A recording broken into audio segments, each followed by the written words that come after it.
12 লাখ এটা প্লেয়াৰক লৈ লৈছে ভাই। যদি ৰিয়ান পৰাগ থাকিলেও ভাই মই গেৰেণ্টি দিছো 50 লাখক প্লেয়াৰ ডেনিছ দাস যিয়ে মানে ফালি দিছে বে, এইবাৰ ফালি দিছে। ফ্ৰেঞ্চাইজৰ হাতত 50 লাখ টকা, তাৰে ভিতৰত যদি আপোনাক 12-13 লাখ টকা দি দিয়ে তাৰ মানে আপুনি ভাই ডেঞ্জাৰ প্লেয়াৰ হয়। প্ৰথম বাই কৰা প্লেয়াৰটো হ'ল আকাশ সেনগুপ্তা, সেইটো ভাই লিখি ৰাখিব।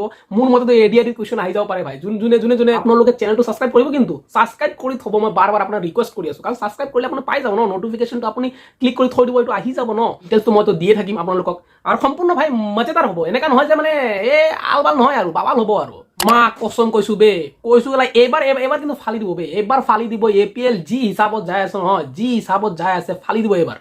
এইবাৰ ষ্টাৰ্টিং অসমত যিটো হৈ আছে নহয় সবচে ডাঙৰ চেলিব্ৰেশ্যন ক্ৰিকেটৰ, এইবাৰ ফালি দিব। মই এইখিনি ক'ম। আটাইতকৈ বেছি 5টা প্লেয়াৰ মই নাম ক'ব ওলাইছো, মানে শেষ হোৱা নাই, এতিয়ালৈ শেষ হোৱা নাই, আৰু বাকী আছে অপশ্যন হ'বলৈ, আৰু বাকী আছে প্লেয়াৰ কিনিবলৈ। কিন্তু মই এতিয়া মই আপোনাক এই 5টা প্লেয়াৰৰ নাম ক'ম যোনে আটাইতকৈ বেছি পইচা, মানে আটাইতকৈ বেছি অপশ্যনত বিডিং প্ৰাইচ মানে পাইছে। কিন্তু সেইটো এতিয়া যেইকেইটা বাকী আছে সেইকেইটা সিহঁতক টপকাব নোৱাৰে। সিহঁতে অলৰেডি ভাই 11 লাখৰ ওপৰত পাই গৈছে, সিহঁতৰ টেনশ্যন নাই, পকেট গৰম, সিহঁতৰ পকেট গৰম। সেইকাৰণে মই কৈছো এইবাৰ এইটো চেনেলত আপুনি ছাবস্ক্ৰাইব কৰি থৈ দিয়ক। মই আপোনাক বাৰ বাৰ কৈ আছো, এইটো চেনেল আপোনালোকে ছাবস্ক্ৰাইব কৰি থৈ দিয়ক। এইটো চেনেলত আপুনি A to Z ক্ৰিকেটৰ বিষয়ে পাই যাব। অসমৰ বিষয়েতো পাবই, এপিএলৰ বিষয়েতো পাবই, ছাবস্ক্ৰাইব কিন্তু কৰিবই। শুনক আজি হৈছেতো কি, আজি মানে শ্বকিং হৈ গৈছে ভাই। আজি শ্বকিং মই সেইকাৰণে হৈ গৈছো, এটা টিমৰ পাৰ্টছ থাকে কিমান 50 লাখ, কিন্তু 50 লাখত 12 লাখ 13 লাখ, মানে 12 লাখ এটা প্লেয়াৰক লৈ লৈছে ভাই। 12 লাখ আমিতো এজিউম কৰি আছিলো, মই আগতে এটা ভিডিঅ' বনাইছিলো যে কোনে কিমান বেছি পইচা পাব পাৰে। যিহেতু ৰিয়ান পৰাগ নাই, যদি ৰিয়ান পৰাগ থাকিলেও ভাই মই গেৰেণ্টি দিছো 50 লাখক আধা, মানে আপুনি 20-25 লাখ পৰ্যন্ত ধৰি থক ৰিয়ান পৰাগ লৈ গ'লে হয়। কিন্তু ৰিয়ান পৰাগ নাই, ফিটনেছৰ কাৰণে ৰিয়ান পৰাগ নেখেলিব পাৰে এইবাৰ, মানে যিটো নিউজ পাই আছো। কিন্তু ভাই যোনে পাইছে ডেনিছ দাস, 1 নম্বৰ প্লেয়াৰ ডেনিছ দাস, যিয়ে মানে ফালি দিছে বে, এইবাৰ ফালি দিছে। মই এইখিনি ক'ম। মই সেইকাৰণে কৈ আছো ডেনিছ দাসে পাইছে 12,60,000 টকা, আৰু গৈছে মানে কোনে কিনিছে, বৰপেটা ব্ৰেভছে কিনিছে 12,60,000 টকাত দিনেশ দাসক ভাই, খাতাৰনাক। 2 নম্বৰত কোনে আছে, সুমিত গাৰ্ডিকংকাৰ। 12,20,000 কিনিছে কোনে, চৰাইদেউ ছানৰাইজাৰ্ছে 12,20,000 কিনিছে সুমিত গাৰ্ডিকংকাৰ। আৰু এই প্লেয়াৰ কেইটা মাৰ্কি প্লেয়াৰ হয়, মানে অসমত যোনে ডমেষ্টিক ইণ্ডিয়াৰ খেলিছে, যোনে অসমৰ হৈ ডমেষ্টিক খেলিছে, ৰঞ্জি ট্ৰফি বা বিজয় হাজাৰে ট্ৰফি, সেই প্লেয়াৰৰ কেটেগৰী 2 লাখৰ পৰা বেষ্ট প্ৰাইজ ষ্টাৰ্ট হয়, আৰু সিহঁতক মাৰ্কি প্লেয়াৰ বুলি কোৱা হয়। তো সেই প্লেয়াৰ কেইটাক মানে সবচে বেছি হায়েষ্ট গৈছে। তাৰে ভিতৰত মই 5টা নাম কৈ আছো যোনে সবচে বেছি পইচা লৈ গৈছে। তাৰে ভিতৰত 2 নম্বৰ সুমিত গাৰ্ডিকংকাৰ, আৰু 3 নম্বৰত আছে শিৱশংকৰ ৰয়। 12 লাখ টকাত বৰাক লেজেণ্ডে কিনিছে, 12 লাখ টকাত। তাৰপিছত আয়ুষ্মান মালাকাৰ 11.80, মানে 11,80,000 টকাত কিনিছে কোনে, তেজপুৰ টাইটান। তাৰপিছত স্বৰূপম পুৰকাষ্ট 11,80,000 টকাত কিনিছে যোৰহাট ষ্টেলিয়নছ। মানে এতে ক'বলৈ গ'লে মই 5টা প্লেয়াৰৰ নাম ক'লো, বাকী মই যেতিয়া খতম হৈ যাব, পুৰা যেতিয়া অকশ্যন হৈ যাব, তাৰপিছত মই আনিম পুৰা ডিটেইলছত, পুৰা আপোনালোকৰ ওচৰত লৈ আনিম। কিন্তু এতিয়ালৈ মই মানে 5টা টপাৰ লৈ আনিছো যোনে সবচে বেছি পালে টকা। তাৰ ভিতৰত মই যোৰহাটৰ নাম ক'লো, যোনে স্বৰূপমক কিনিলে 11,80,000 টকাত। তেজপুৰে কিনিলে কাক, আয়ুষ্মান মালাকাৰক 11,80,000 টকাত। আৰু বৰাকে কিনিলে শিৱশংকৰ ৰয়।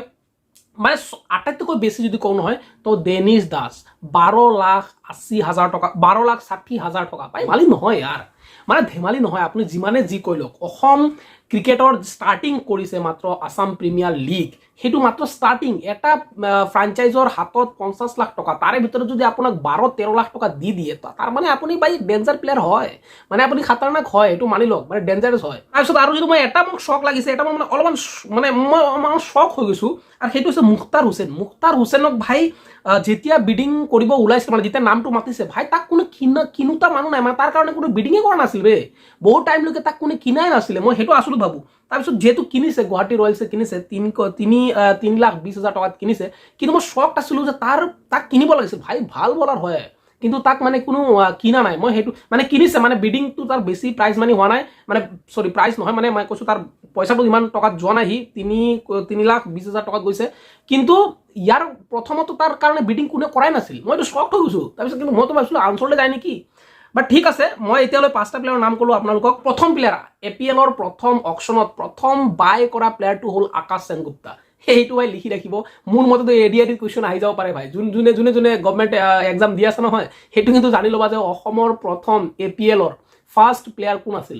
আকাশ সেনগুপ্তা, যাক কিনিছে কোনে 7 লাখ টকাত তেজপুৰে কিনিছে, কিন্তু 7 লাখ টকাত তেজপুৰে কিনিছে আকাশ সেনগুপ্তা। সি ফাৰ্ষ্ট এপিএলৰ ফাৰ্ষ্ট মানে বায়াৰ প্লেয়াৰ, আপুনি কিন্তু এইটো মনত ৰাখিব দেই। তাৰপিছত ছেকেণ্ড হ'ল অভিনৱ চৌধুৰী, তাকো 7 লাখ টকাত কিনিছে আৰু সেইটো তেজপুৰে কিনিছে। ছেকেণ্ডো কিন্তু অভিনৱ হয় আৰু কিনিছে কিন্তু তেজপুৰে 7 লাখ টকাতে, এইটো কিন্তু মনত ৰাখিব। থাৰ্ড হ'ল ডেনিছ দাস, যাক যোনে মানে এপিএলৰ ফাৰ্ষ্ট 3 নম্বৰ প্লেয়াৰ আছিল, 12,60,000 টকাত কিনিছিলে বৰপেটা ব্ৰেভছে।